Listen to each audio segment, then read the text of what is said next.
All right, so we all know that good things come in small packages, and this one just so happens to be Zelda Breath of the Wild. It's nice to meet you. My name is Jenna Brown. I'm an avid 3D Zelda fan and a casual gamer. I'm going to be talking about how Breath of the Wild was a monument in gaming and why it still continues to be relevant today. So, Breath of the Wild, in my opinion, was the best possible new game in the series by how it treated the players, whether they were new to the series or classic fans like me who knew kind of the formula that the games used to follow. So a bit of background on what the Zelda series used to be before Breath of the Wild was that Link, the main character, the person you play as, the hero, he would have to save the princess by means of going through trials to be prepared for the bigger challenge at the end of the game. These were dungeons. They were set alone little areas that you would have to go through the first one in order to get the second one. So it had this linearity, but the progress felt meaningful because you were getting stronger and you were ready for the next task. So the first game was released in 1986 for the Famicom and NES, just titled The Legend of Zelda. Since then, the game series now has 19 standalone titles and in total 22 games, including the remakes. So, what Breath of the Wild did different and did so well, it got rid of that linearity. So instead of classically, you would go to the Forest Temple, the Fire Temple, and then the Water Temple or dungeons, and you would have to follow that path. Breath of the Wild did away with that linearity completely. The player got to choose where they would go, when, at any time. Whatever the player found interesting, that's where they could go. No one was telling you what to do. Unlike in the past games, you would have guidance characters that would tell you what to do. The very first one, infamously, was Navi from Ocarina of Time. So it was this little fairy that would follow you everywhere, and it would say, "Hey, look, listen." And it was like a gnat buzzing in your ear. So when Twilight Princess came out in 2007, you had Midna. She was a little sassy imp that would follow Link around, but the most important thing about her is she had a character arc.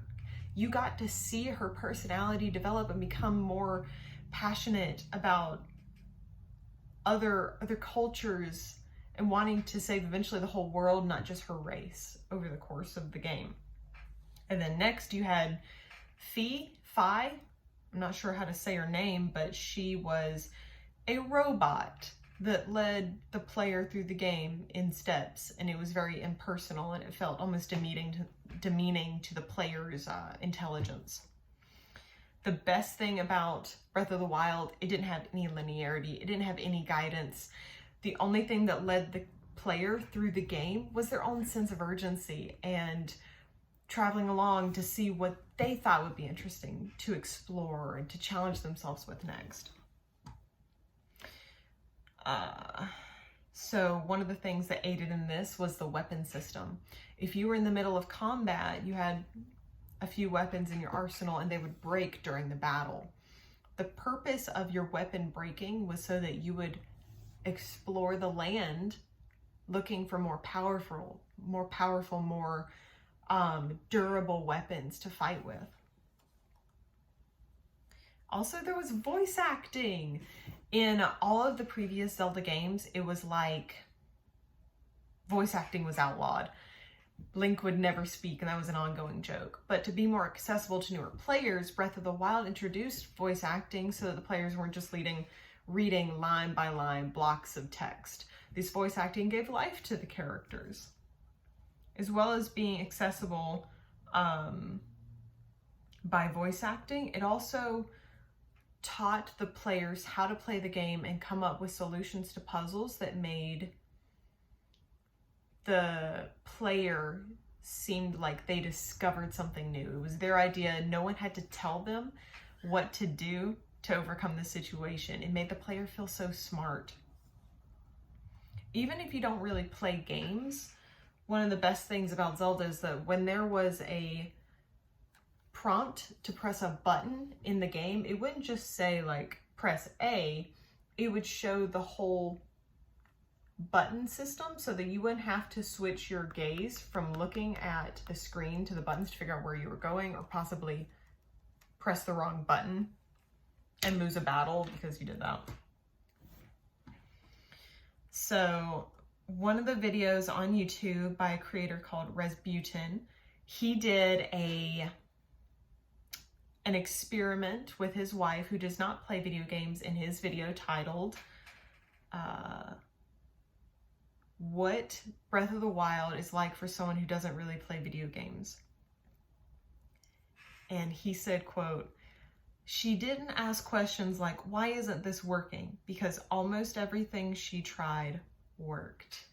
That's how accessible this game was to newcomers. If you didn't understand the way a puzzle might be leading you, you didn't have to go with that solution. You could throw almost anything at a problem and it would probably work."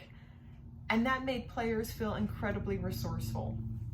So Breath of the Wild was such a monument in gaming and continues to be such a cultural hit in the gaming world because of how it changed the script from classic Zelda titles to something completely new that classic Zelda fans and newcomers alike could enjoy regardless of their skill level. Thank you so much for listening to my speech on Breath of the Wild, and my resources, of course, were the Nintendo Switch version of Breath of the Wild released in 2017, Zelda.com, which is where I got all of the images in my slideshow. They're all official art or screenshots taken directly from the game. And I would also like to thank Resbutin for his incredibly well done experiment with his wife on what Breath of the Wild is like for someone who doesn't play video games. Okay, thank you for your time.